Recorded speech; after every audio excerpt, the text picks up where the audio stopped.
that was, we did a lot of research, or my older brother was really into genealogy, and he did a lot of research. And then his wife found this book, and the three little kids on the front are relatives of mine, and their names I thought was so interesting.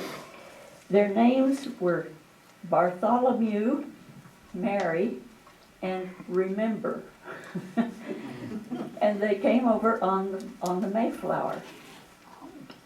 And the book it's fascinating. She has done so much research in so many ways and all kinds of see if I can find the one I want to show you. The way in which the Native Americans helped them, taught them how to farm, how to raise corn, what to do. It's fascinating, all the differences. But there were so many who died along the way. The Mayflower was kind of a cast-aside ship, I guess you'd say. And it was not in the best shape to begin with. And when they were on, many people died. And his wife died, but she didn't die till after they got to America. But one of those babies died, and then she was pregnant again. And she and the baby both died after they got there. So, but he was very influential, the father in that community. I also have some skeletons in the closet. One of my relatives was the woman who pointed the finger during the what do you call it, witch hunts. And she's the one who said that person is a witch, and they executed a number of them. Later in her life, she realized that was not true, and she repented greatly of that. So there, we have the ups and downs. We have the good and the bad, all of us in our families.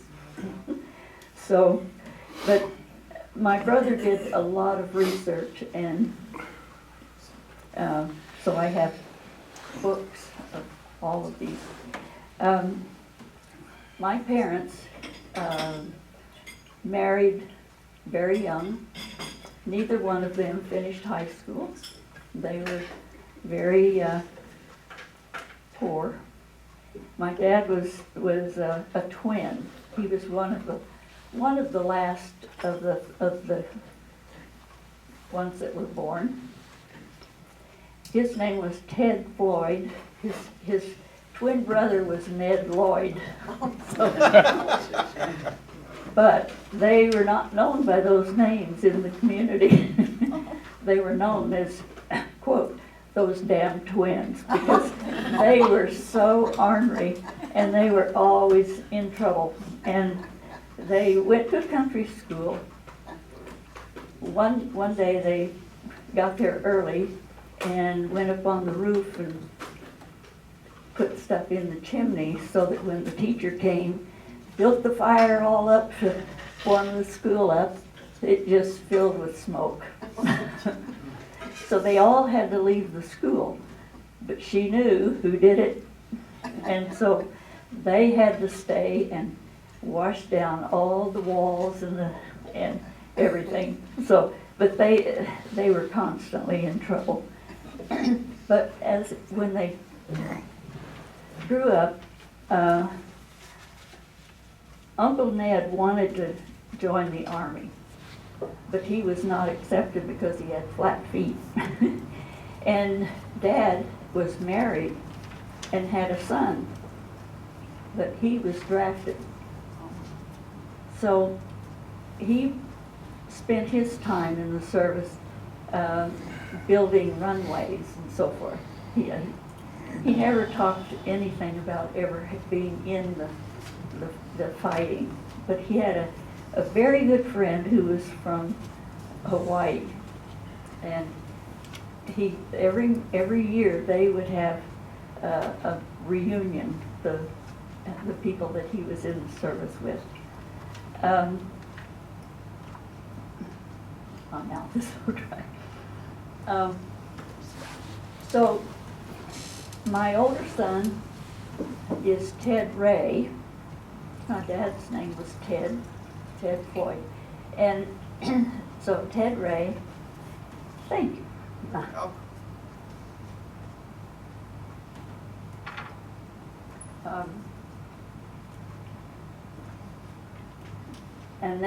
And he was almost 2 years older than me. So we were the closest in age. And then there was 5 years, and I just idolized him. I thought he was wonderful. He got us in a lot of trouble times too. At one point when we lived out on a farm, there was an old pot-bellied stove behind the chicken house. And my mother wrapped up her hair and she was in the chicken house delousing. And my brother said, let's have an experiment. So he opened that stove up and he put in rocks and dirt and all kinds of stuff in it, poured gasoline in it, and then lit it. But he said, now Becky, stand back. So I was back behind him. He lit that and it went curl, whoop. I mean, it was loud, and my mother came flying out of that chicken house, just scared to death. And I ended up with scorched eyelashes and hair, and she almost laughed. She said she was so relieved to see that we were okay. But here he stood with this black face and singed hair. He was a mess. But and one other time, he decided he wanted to find out what was inside of a shell, a bullet. And we lived in a basement house, and we were sitting on the front step, and he's pounding on this .22 shell, and it went off. And we were both huddled around it while he's doing this, and it went through the door. And if Mom had been coming up the stairs, I mean, it would have got whoever was there. Scared us all to death. But nobody got hurt. But he found out what was in there. Anyway, he was kind of my idol all my life. But then when there was 5 years, and the sister, Dina, who's going to come and stay with me for a week or so, she had natural afro hair. She has the curliest hair you've ever seen, and fought it all of her life. Then there's 3 more years, and we have a brother, Steve, who was the troubled one in the family. And then another, I don't know how many years, anyway, and another sister, Abby. So if my brother had gone to college right out of high school, there would have been one in college, one in high school, one in junior high, one in elementary, and one in kindergarten. So it was quite a family anyway. But my Locke grandparents and family, things were rough and tumble with them. The other grandparents, the Browns, were very loving, very caring. I just remember my grandmother holding me and feeling of her soft arms. And she was wonderful. My dad loved to tease her, and she'd say, "Oh, Ed." But anyway, they were good people. Growing up, I was the one, since I was the oldest daughter, I was the one who helped with the, who babysat, who did quite a bit of cooking. I did ironing, I did housekeeping, I did all those things. I really didn't have much of a social life outside. So it was a very, anyway. So when I graduated from high school, and I didn't know what I was going to do, and a friend of mine, well, excuse me, I have to back up. We moved so many times, and I brought some pictures of one place, the one place that I remember the most was when Dad came back from the service. He found this place out in the country that had an abandoned chicken house, two rooms, and he remodeled it. And we lived in that 2-room chicken house for a lot of years. And Ted and I went back to see it and to see if we could find what was there. So I'm going to pass this around. It was small. My mother had a huge garden, and she canned and did lots of interesting things. And where is this? This is in southeastern Colorado, in Becky County. And that was mainly where we lived. And my dad, when he was doing the construction, whenever he would pour cement, he always put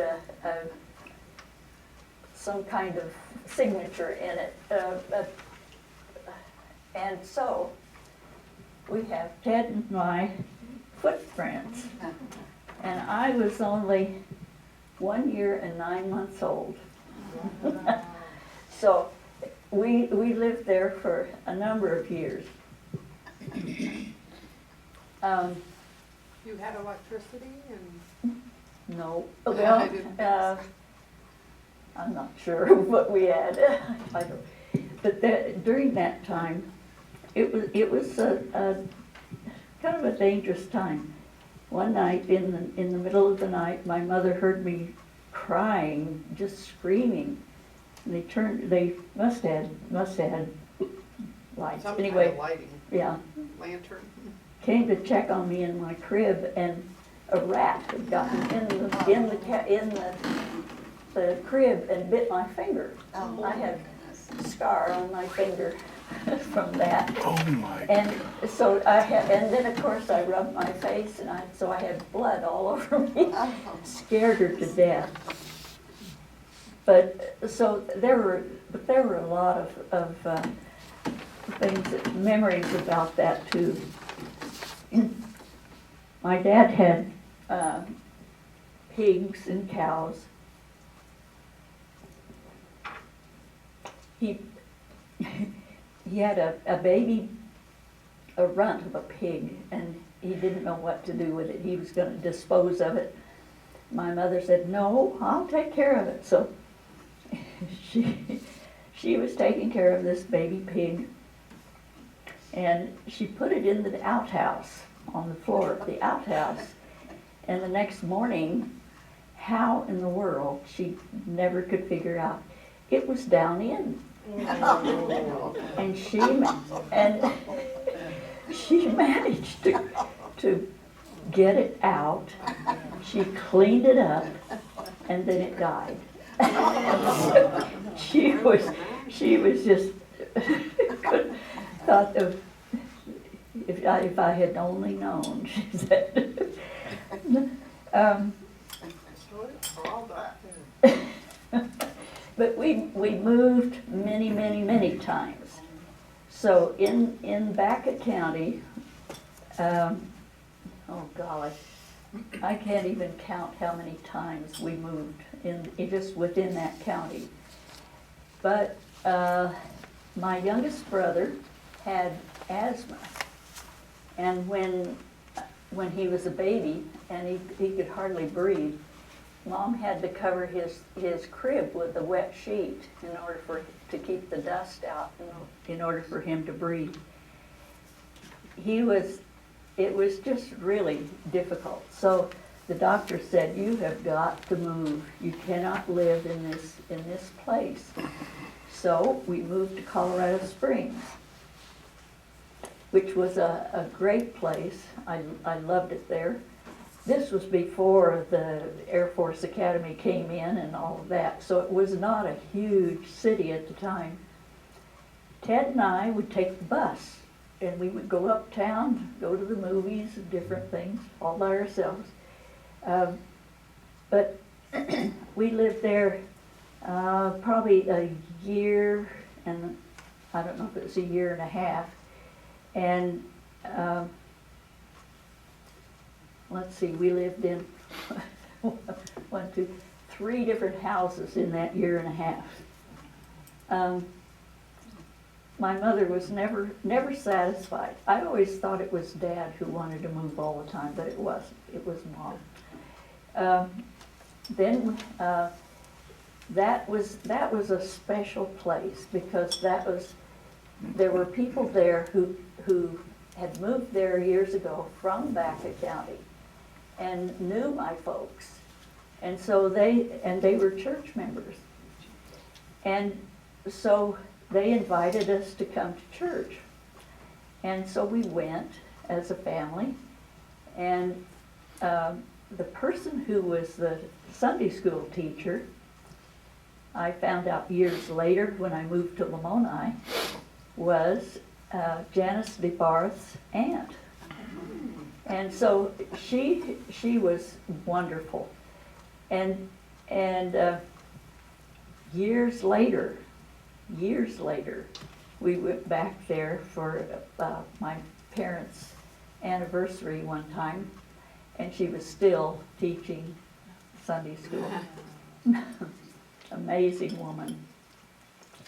There were people who kept touch with us, and that one person would call every Sunday morning to see if the family was coming to church, and they would say, if you're not, and the kids would like to come, well, I'll pick them up. So they did that. They made sure that we stayed in touch and that we had a way to go, which was very, very such a terrific blessing. There was one incident that was not a good one, and that was a bunch of my dad's relatives came to visit, and it was chaos. And one of the ministers came from the church, came to the door. He came for a visit. And here's this bunch of rowdies. And my mother said, "This is not a good time." And he made the remark about casting your pearls before swine. My dad heard that, and it really hurt him. And that was a real downer.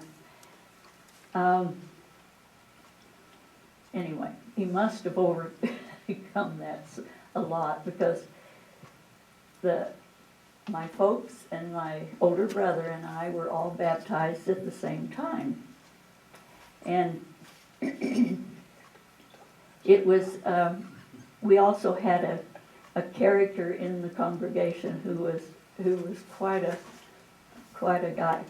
He was a world champion calf roper, and he had won his title in what's the name of it? Big. Cheyenne? No, it wasn't Cheyenne.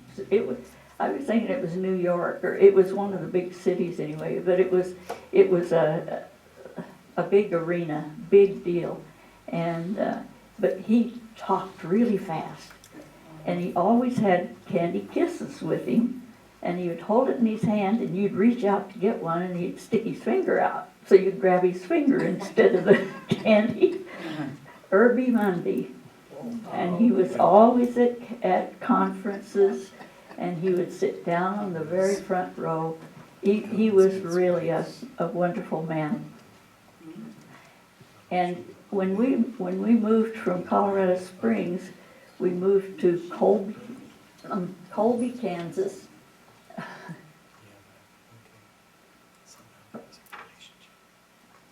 And he did not know our address, but he wrote to lots of people. And he did not waste any space on those postcards. But he sent the card to us, and he addressed it to the locks and all the little keys. And we got it. But over the years, he kept in touch. And when I was at the Sand, if he was in Independence, he always would stop by and say hello. He was always in a hurry.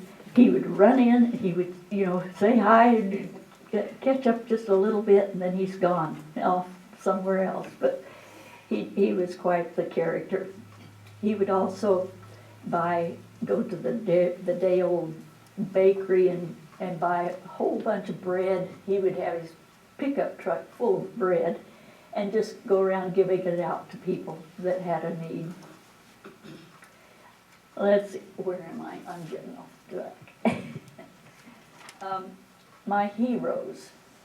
Wait a minute, before you go there, talk about after high school and how you got to the Sand, and was that coming Well, up? that's coming up. Okay, Yeah. go ahead.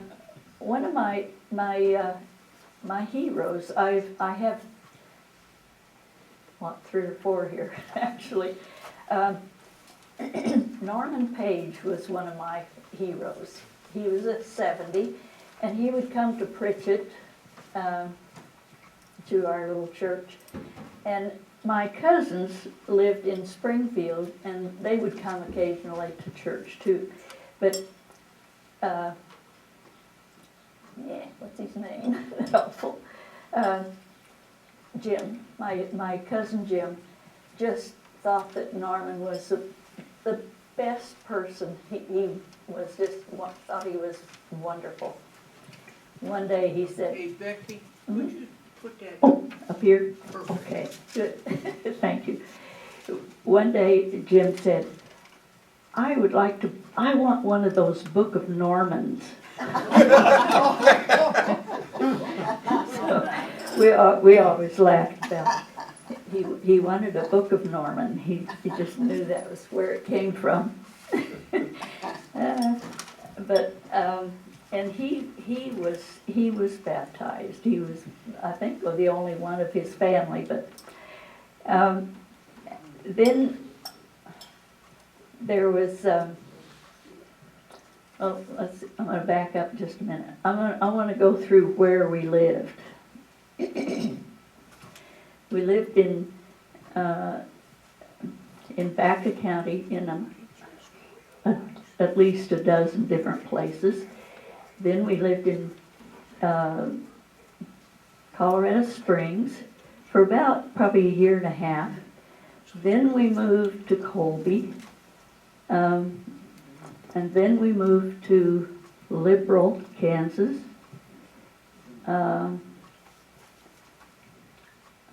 Before we moved to Liberal, we moved to a farm outside of another little town in southeastern Colorado. And then to Liberal, and I mean, it was back and forth. And Garden City, we lived in Garden City. Back to Pritchett, back to Springfield. It was all Springfield what? Colorado. Colorado. Yeah. So we were constantly moving. So it was I hated that.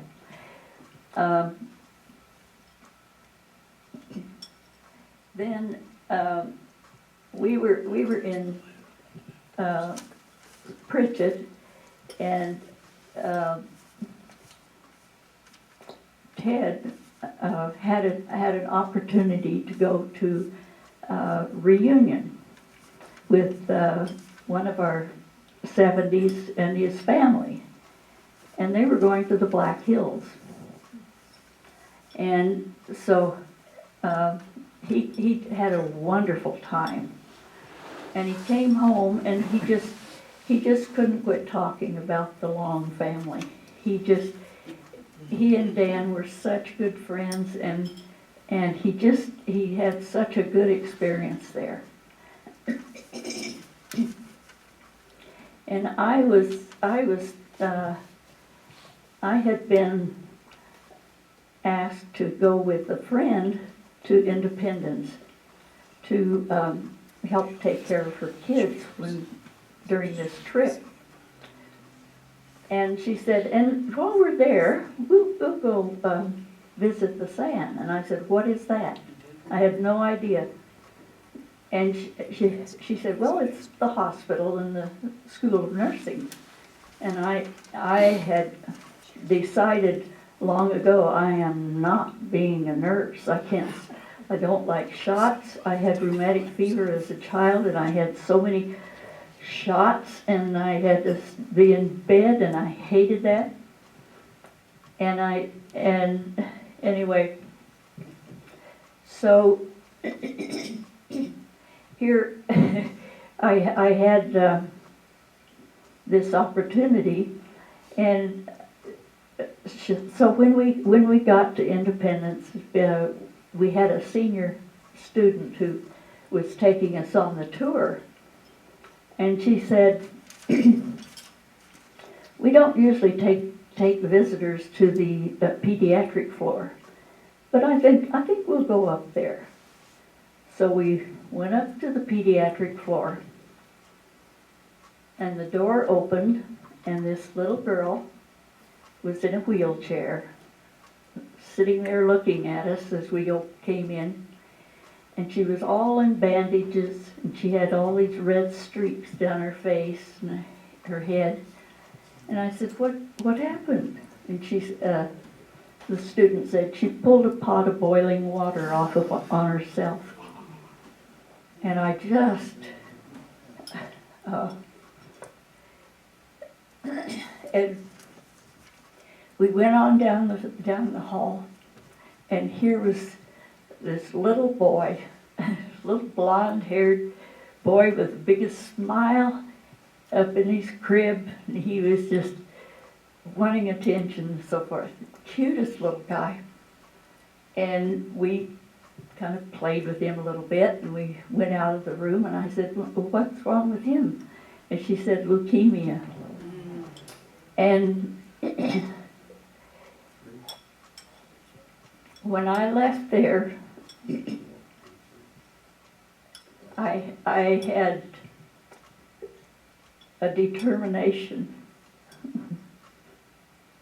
That's what I wanted to do. I wanted to be able to make a difference. So when I got home, I was a senior in high school.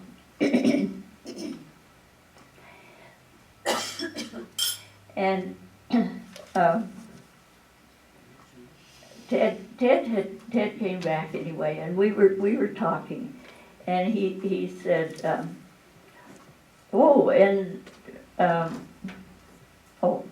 have to back up because I have to. Anyway, so I decided I wanted to be a nurse, and I was going to go to the sand. So I made an application, and I had to take a test before I could be enrolled. And coincidentally, the test was being given in Denver the day before reunion started. And so I went up, I spent the night with some church friends, went for the test, And everything went just very smoothly. So I was really pumped. I just knew I was going to get in. And then I got a letter from the SAN, and it said, "You have been accepted." And oh, yay! And then I read it again, and it was for the following year. And I was devastated. I thought, surely there's a mistake. But it wasn't.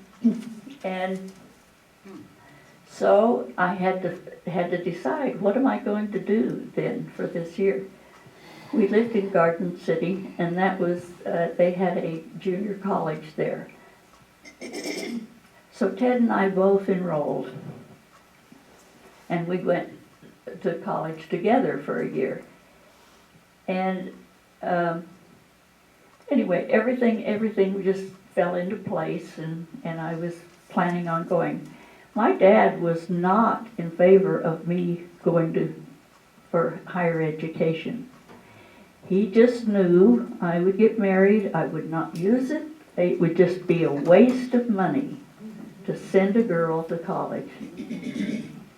Well, I did. My mother prevailed, thank goodness.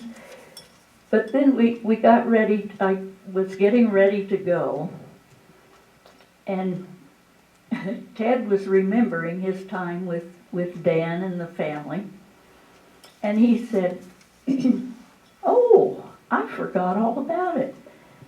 Dan has a sister, and she's going to the SAN too." So Lucy and I were looking for each other when we got there, feeling like we already knew each other, and we became very good friends.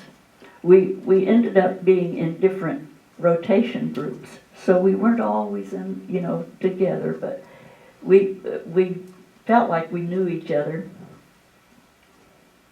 But it wasn't until our senior year that Lori and Ralph were living in Lamoni, going to Graceland, and Lucy invited me to come up and spend the weekend with them for reunion, or for the homecoming, excuse me, yeah.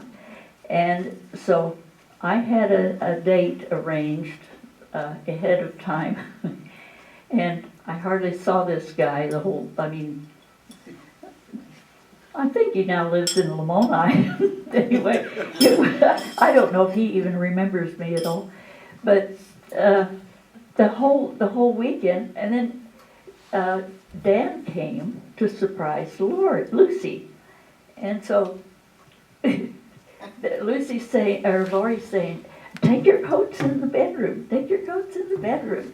And Lucy's so busy talking that I went in the bedroom. I stepped through the door, and here's Dan ready to grab Lucy, and only it was me. So that was our first meeting. And then during that weekend of homecoming, my brother Ted was going to the university in University of Kansas. And so he came to surprise Dan. So the two of them were both there and doing things together the whole weekend. And every time I would be in a place where I knew they were there, I was looking for Dan and watching his reactions, just curious. Anyway, we get back to the SAN, and Lucy said, "Oh, it was so much fun. I just really enjoyed that. I wish that Ted and Dan had both had dates." And I said, "I wish I hadn't." And she said, "Oh, really? I'll write him and tell him." And I said, "Don't you dare. If he's not interested, then I don't want you playing Cupid."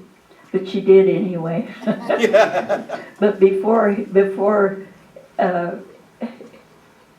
he got her letter, I think, I got one from him. So it all worked out. So we wrote back and forth.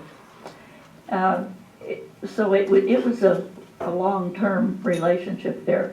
But we didn't actually meet again until my senior year, I think. Anyway, he invited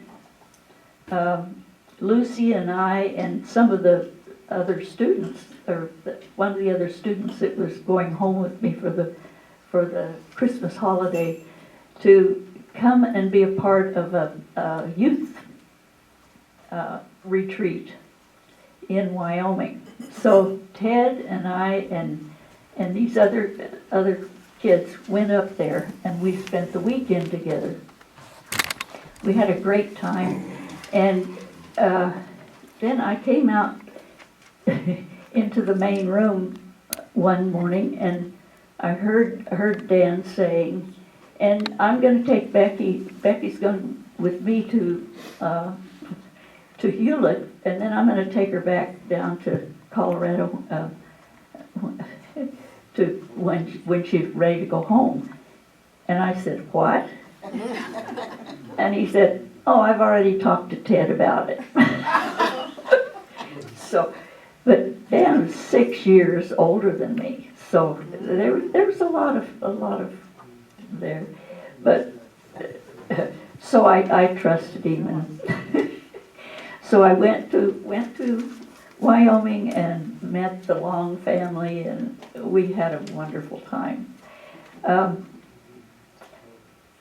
How have my other heroes? One of them was Merlin O'Haver. We lived in. I moved and moved and moved, and I hated moving. I didn't ever want to move again. And Dan was raised in one spot, and he was ready to move. But with him, it was always an adventure. It was always a purpose for moving. And so it was entirely different. And I had a choice. I could have said, "No, we're not going to do that." And he would have, listened to that. So we were married during our Christmas break of my senior year at the San in 1965, and I had a 2-week vacation, I guess, and Dan was teaching in Wyoming, and so I was up there for the 2 weeks of vacation. And he said, "I want you to come to the school and meet the other teachers and so forth." So you have to realize I was about 90 pounds, 95 pounds. And anyway, so I go to the school, and one of the teachers thinks I'm one of the students, and he's trying to herd me into one of the classrooms. I said, "No, I'm not." I was so embarrassed to think that, but anyway, but so it was a short time together. But then when I graduated, like I said, my dad was not in favor of me getting continuing education. But you've never seen a prouder father than when I graduated. He was thrilled. And he always would ask me questions, whenever he had a need, so forth. But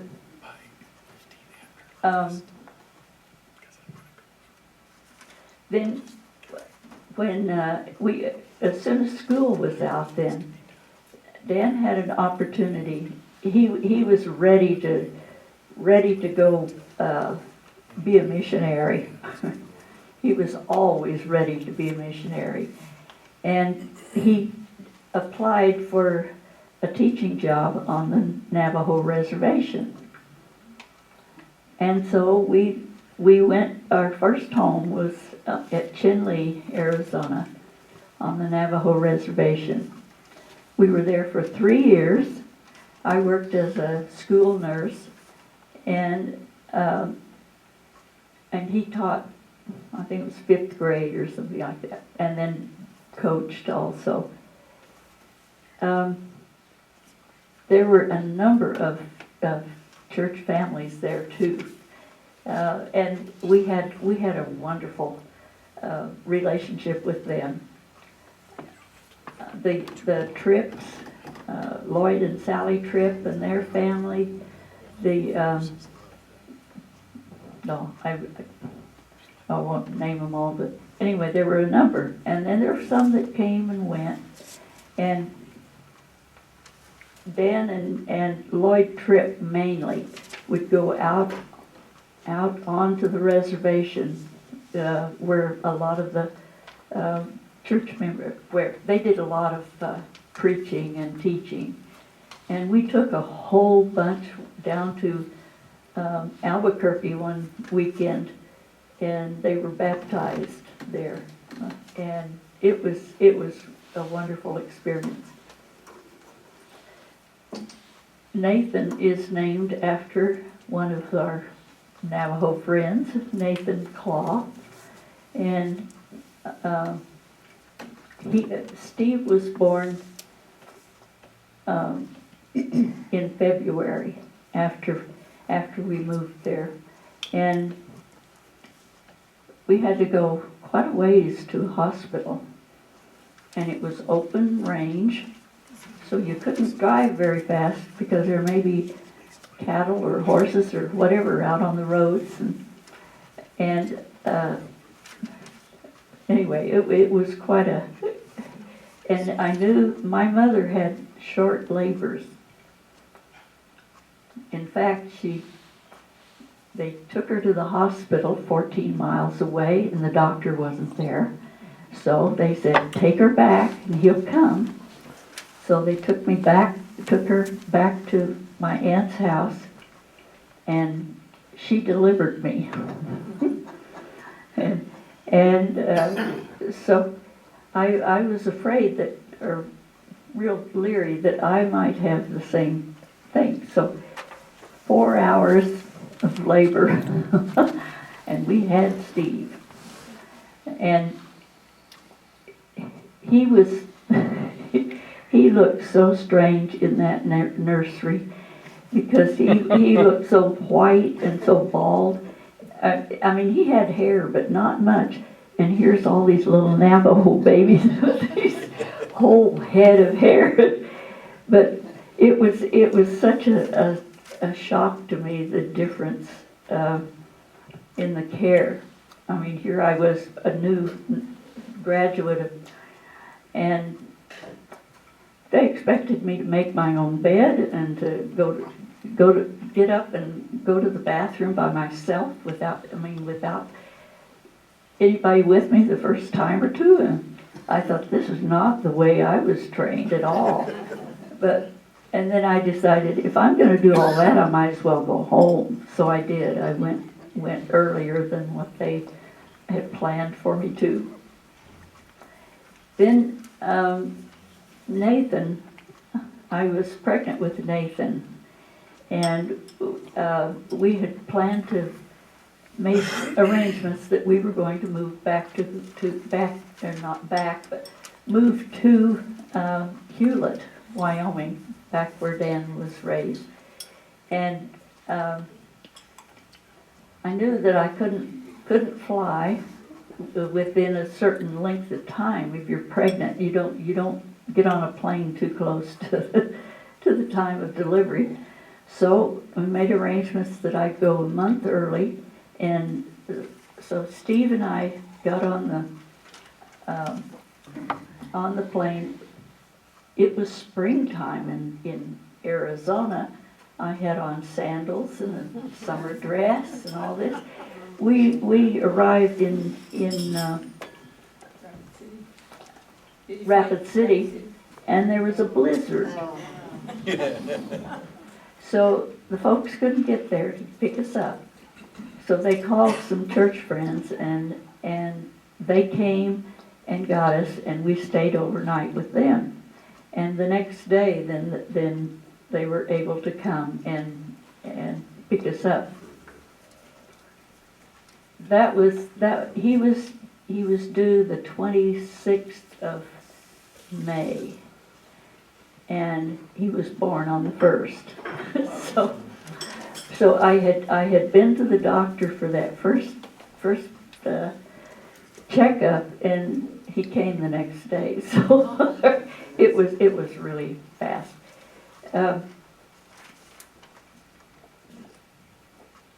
Merlin O'Haver was another of my heroes. He was a postmaster in Alva, Wyoming, but he was a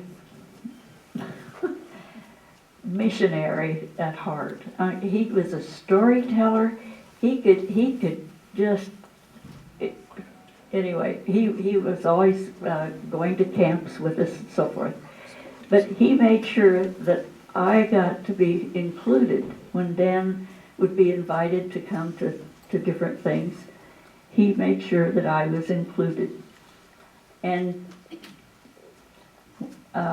when we came to conference and they were talking about women being included in the priesthood, and I was so excited about that.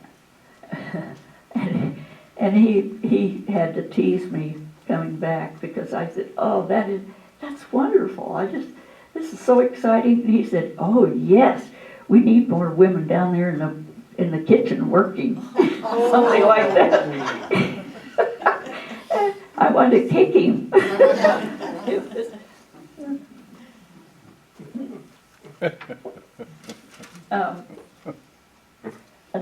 But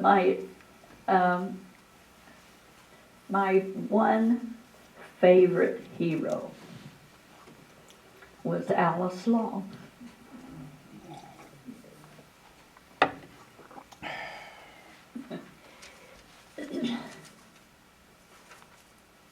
I'll have to come back.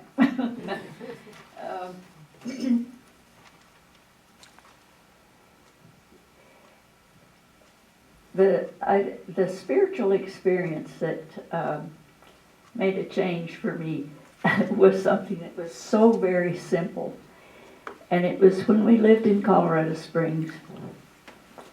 And there was a young man who was the youth leader. And he said, we're going to take a hike today. And so we went on this hike and we came down off this mountain, and there were some big boulders around there. And we kind of wandered around down. And he had us all stop, and he said, we're gonna have some prayers. And I was scared to death he was going to ask me to say a prayer. And he didn't, which I was so grateful for. But that was a turning point for me. I determined next time somebody asks me to say a prayer, I'm going to have something to say. And it made me begin to really listen more closely when people prayed, to be more aware of the blessings around me and so forth. So that was a real good thing for me.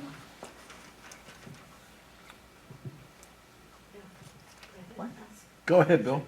Of all your, since we're running out of time, of all your experiences in your life, how does the 2 years living in Turkey stand up? Okay.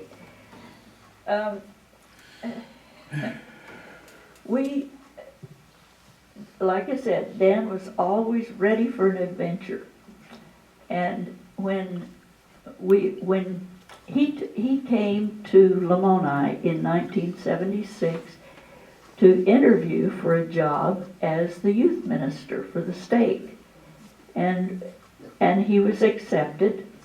And Linda Fisher thought, oh no, he's going to be hard to work with. She just she had this idea that he was gonna be very demanding and so forth. Did she ever get a shock? He teased her all the time, but it was always in fun. It was never making fun of her. And they became extremely good friends. So he worked as the youth minister for 10 years. Then he went back to teaching. He loved junior high. And anyway, then later we moved to Albany, and he taught there for, I think, 3 years. All three of our sons were at Graceland by the time that was over. And he was ready for an adventure. So we went to Orlando to a job fair. And the one place that offered, that did an interview and made an offer was from Istanbul, Turkey. So we didn't know anything about Turkey. We went to a library and we looked up everything we could find. And we began to get really excited about this. And so we went and we signed up. And they said, well, you can teach too. And I said, I don't have a teaching degree. I'm a nurse. But I couldn't work as a nurse. So that was my biggest nightmare, was being a teacher. But I ended up doing it for a year, and it still was my biggest nightmare when it was over. But anyway, so we lived in Istanbul for a year, and then we found out that, or about halfway through the year, that there was another church family in Izmir. And so they said, why don't come visit us. He worked at the NATO base. And so we went down to visit them. Found out that actually she and I had known each other, or had met at one time. And they had built a brand new school in the country, and they were looking for teachers. So we moved to Izmir for that second year, and wonderful, wonderful experiences. I taught the youngest kids for about, a week or 2 weeks. By then they had my number, and it was chaos. And I said, no way am I doing this. So I quit, and I was the hostess for all the foreign teachers. And every Friday evening they would all come to our apartment. I would fix food, and we'd watch movies and relax and enjoy each other. So that became my goal. But that wasn't enough. We loved travel, and it was fascinating. We spent a week in Germany with the Mitchells, yeah, on our way over there, and got to see quite a bit of that. But my first trip outside the United States was to Russia, and I had a chance to go with a group of nurses on a trip, and Dan laughed at me. And it made me so angry. And I said, we had 3 sons. They go to every camp. They go to everything. The scouts. They go to church camp. They go to reunion. When's it going to be my turn? I was just, And Chubb loaned me the money. He realized that this was important for me. We left the day after the Chernobyl accident. And we didn't know if they were even going to continue it. And so we called, and they said, we're going, but we'll be checking all, every day, make sure everything's okay. And so it was fine. So we went, but all of the instructors who were going canceled. So it was more of a vacation and a sightseeing trip, but it was just such an interesting and scary to get off a plane and see all these soldiers lined up with their guns, you know, and but it was a very interesting one. Becky, our time is We're almost out. yeah. So what would you like to finish with? I know you have some things to say. Yeah, well, like I said, my greatest, what did I say, was Alice Long, You know, my greatest hero. She was so supportive and so caring, and she, I was so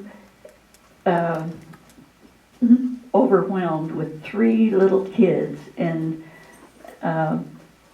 she would take them, she'd come and get them and take them home with her, and so that I could clean house or whatever I needed to do, just to have a breather, and keep them so that I could go to the camps with Dan and help out, and so many things, but always supportive.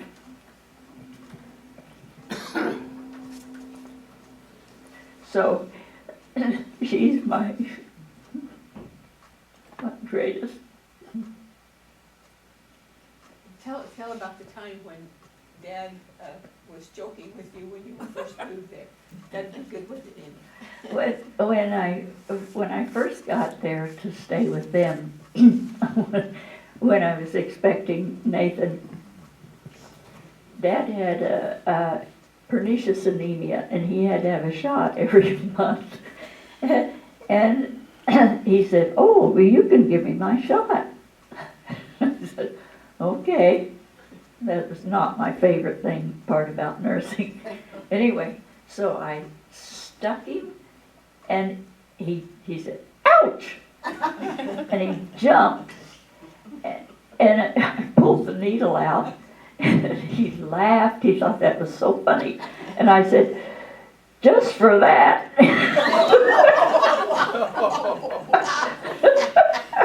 So he got a second shot. I mean, he got stuck. I hadn't pushed the medicine in yet. But he thought that was so funny. But I never knew quite how to deal with him as much as with Mom. But she could come up with a meal in nothing flat. I mean, it didn't matter how many people came. And when they moved to Lamoni, because the other family members lived here, they came because they wanted to be near the family. And it didn't change. It was all those years of so much help and so much love given that it was fantastic. Well, Becky, it's easy to see you belonged to the Longs. And you have been such a giving, supportive, wonderful person in your own right. We didn't have time to get through all of the wonderful things you do. Becky has been a blessing to so many with her bread baking and quilt making, and just her service, always with a wonderful smile and a loving, gentle nature. So thank you, Becky. Appreciate having you. Next week we will have